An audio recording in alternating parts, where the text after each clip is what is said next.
नमस्कार इतिहास के शौकीनों। आज हम भारत के भूले बिसरे अतीत की गहराइयों में गोता लगा रहे हैं। भारत के उन रहस्यमयी अजूबों को जानने के लिए तैयार हो जाइए जो आधुनिक नजरों से छुपे हुए हैं।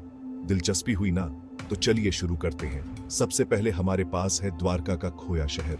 गुजरात के तट से दूर स्थित ऐसा कहा जाता है कि इस प्राचीन शहर की स्थापना स्वयं भगवान कृष्ण ने की थी। एक ऐसे हलचल से भरे जीवंत शहर की कल्पना कीजिए जो अचानक समुद्र में गायब हो गया। सालों तक लोगों ने इसे सिर्फ एक मिथक समझा, लेकिन पानी के अंदर की खुदाई में इमारतों, मिट्टी के बर्तनों और यहाँ तक कि एक विशाल दीवार के सबूत भी मिले हैं। द्वारका के रहस्य अभी उजागर होने शुरू हुए हैं। अगला सफर है एलोरा की रहस्यमयी गुफाओं का। महाराष्ट्र में चट्टानों को काटकर बनाई गई ये गुफाएं प्राचीन भारतीय वास्तुकला का एक लुभावना उदाहरण है। सबसे दिलचस्प है कैलासा मंदिर, एक अखंड चट्टान से तराशा गया ढांचा। आधुनिक उपकरणों के बिना उन्होंने इस विशाल काम को कैसे किया, इसकी सटीकता और बारीकी दिमाग को चकरा देती है। यह प्राचीन भारतीय कारीगरों के कौशल और सरलता का प्रमाण है। अब चलते हैं कुलधरा के भुतहा गांव की ओर। राजस्थान में स्थित कुलधरा को लगभग 200 साल पहले इसके निवासियों ने रातों रात छोड़ दिया था।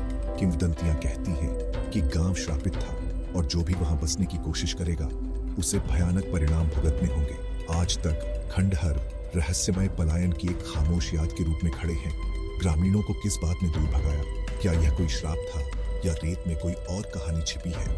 अंत में नालंदा के प्राचीन विश्वविद्यालय को नहीं भूलते।